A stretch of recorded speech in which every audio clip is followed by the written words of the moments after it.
100 Thieves, the only esports organization cool enough to be co-signed by Drake, announced on Thursday that they will not be buying a slot in the franchise Call of Duty League.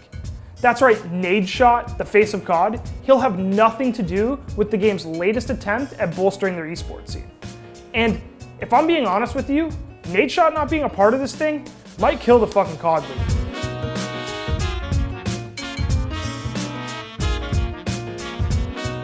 All right, so what do I mean when I say franchise league? We kind of throw that word around all the time in esports, but it's important to be clear about what that means. Well, what I'm talking about is an investment from these organizations that is long-term. By putting down your money, that means that you think that this league is going to be successful over the long term. There's no relegation, players get signed to real contracts, these organizations are then incentivized to go out and get sponsorships and bring in revenue. You know, everything you've seen from the traditional sports model. That's what we mean when we talk franchise leagues. Obviously, we've all watched as League of Legends and the Overwatch League have treaded these unknown franchising waters over the past few years. Everyone's fighting to legitimize what it means to have a real esports league and mimic that traditional sports model. And so that exact same thing, that's what Call of Duty's trying to do. Notably, another game under the Activision Blizzard sort of banner that also houses Overwatch. So all these things sound great. You know, players getting paid, organizations getting opportunities to make money, but why wouldn't 100 Thieves want to be involved? After watching Nadeshot's statement and paying attention to the LCS and the Overwatch League over the last few years, it's become a little unclear to me exactly what these organizations are getting from what franchising means. Of course, for a team like 100 Thieves, it makes sense for them to want to be involved in esports. Nadeshot is an old school esports player, and although they do all the entertainment and apparel stuff, it makes sense that you would want a gaming team under a gaming org. But when we talk franchising, we're talking massive amounts of money. These CDL slots are reportedly worth up to $25 million. That's the same amount of money that 100 Thieves raised in their entire Series A funding round. So if you're an organization that brands yourself under apparel and entertainment and you have all these different teams and leagues, can you really afford to spend $25 million on a spot in a league that is not even guaranteed to succeed? What we saw from Nadeshot in that video was obviously someone that was heartbroken that they couldn't be involved. But I think frankly, and I mean he told us this, they just couldn't afford it. The fact of the matter is the CDL is incredibly expensive.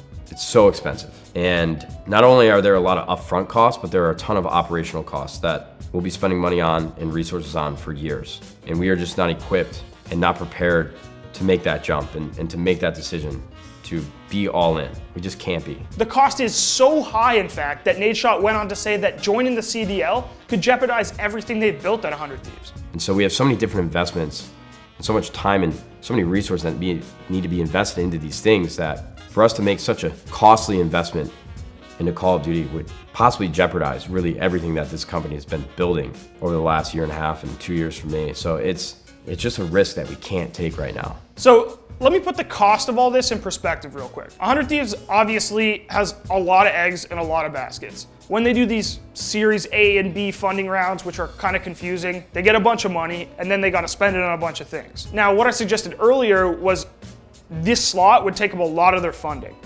And when we're comparing a game like CoD to a game like Fortnite, where players are making millions of dollars and we have this massive World Cup with $30 million on the line, I just don't think they're comparable, especially for the cost. For example, last week at the CoD World Championships, 100 Thieves is one of the best teams in the world right now. And that stream peaked at 120,000 concurrent English viewers.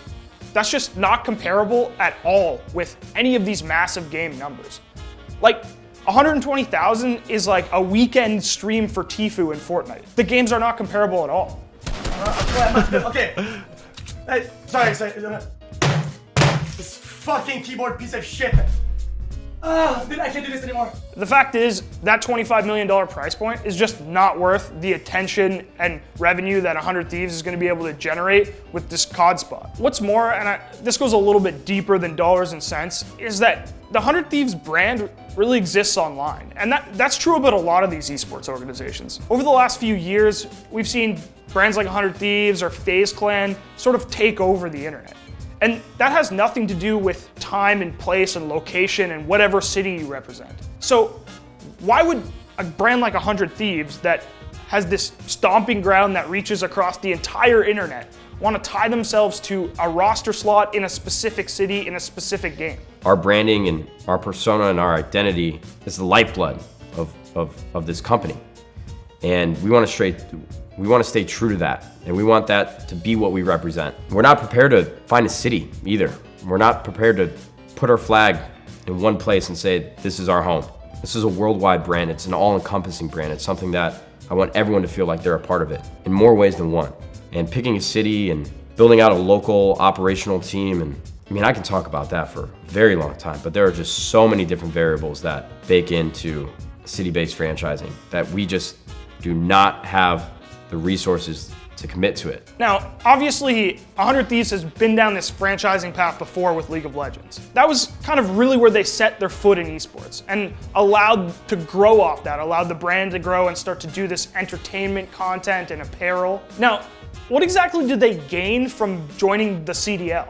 They've got their franchise slot in another game that's much more popular, and that has allowed them to sort of gain their esports credibility to build off of.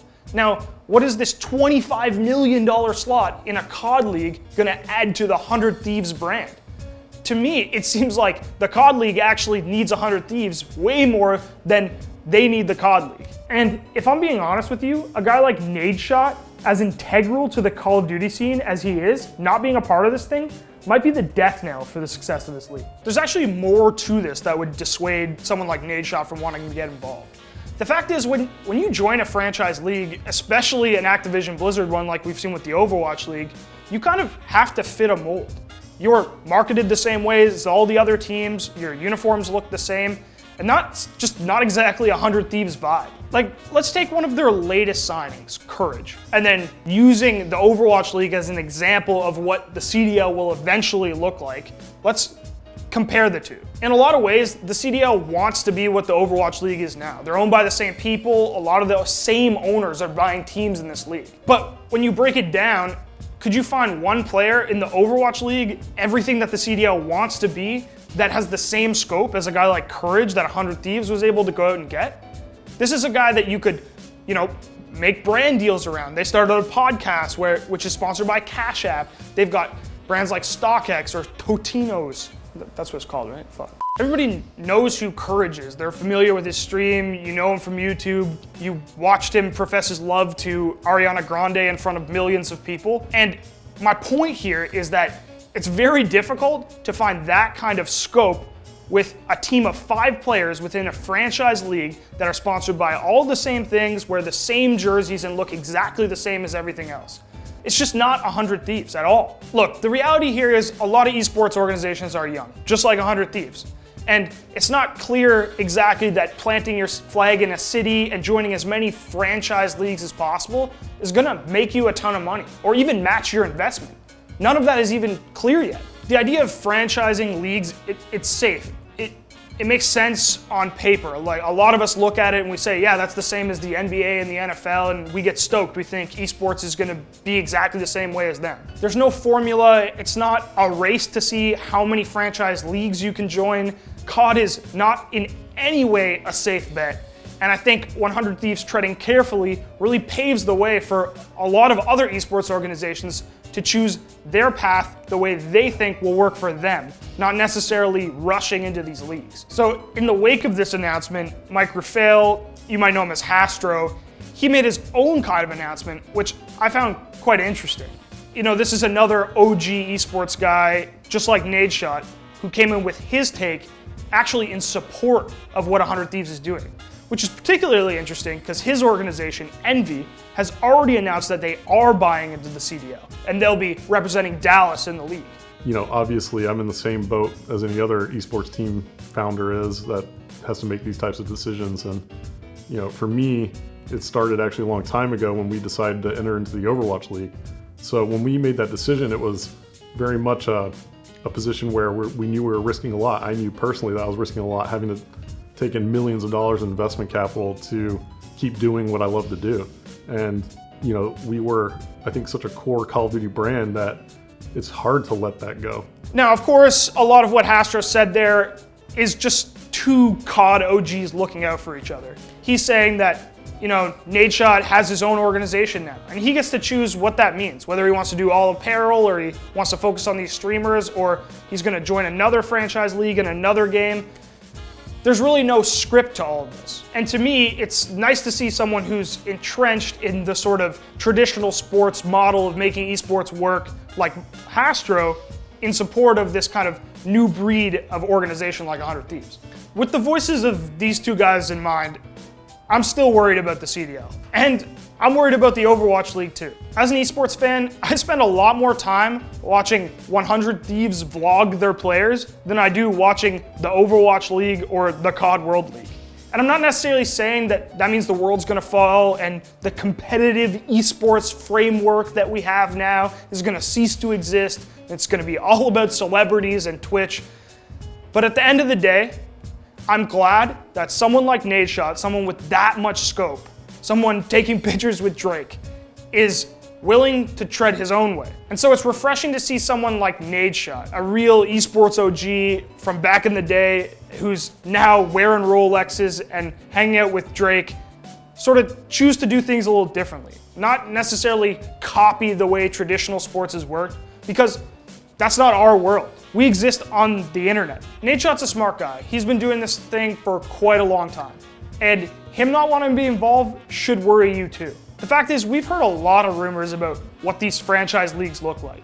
We've heard rumors of view botting with the Overwatch League, which we might get into in another video. We have absolutely no idea if these evaluations of the teams in these slots are worth what everyone says they're worth. And my last point is about content. And I'm sure that's something you guys are all familiar with, because that's what esports is. It's the YouTube videos and the Twitch channels that we frequent and are addicted to. That's how we interact with games now. And when I look at the Overwatch League, I'm just not being fed that. And I don't expect the CDL to be any better. In fact, my only relationship with Call of Duty and the Call of Duty World League comes from 100 Thieves documenting their COD team. My biggest concern is content. This is the stuff that fuels esports. This is how we get to know the players. This is how stars are born. Even on the broadcast, before the games are going on or after the games are going on. And in the almost 2 years that I've been watching the Overwatch League, I am just frankly not convinced that Activision Blizzard can make that stuff work good enough to justify all this cost. The biggest stars in Overwatch, they're not being brought to me. I don't know anything about Sinatra, but I know everything that Courage ate for breakfast and that Nadeshot's obsessed with fast food. That's the point I'm trying to make here. If you're gonna charge me $25 million to get into a league, make these players into superstars. Isn't that why all of these faceless people in suits are investing in your video game league? So that they can capitalize off of the fans that superstars bring in. And without content, there's no superstars. Thanks for watching. If you want more content like this, hit the sub button and ring that notification bell.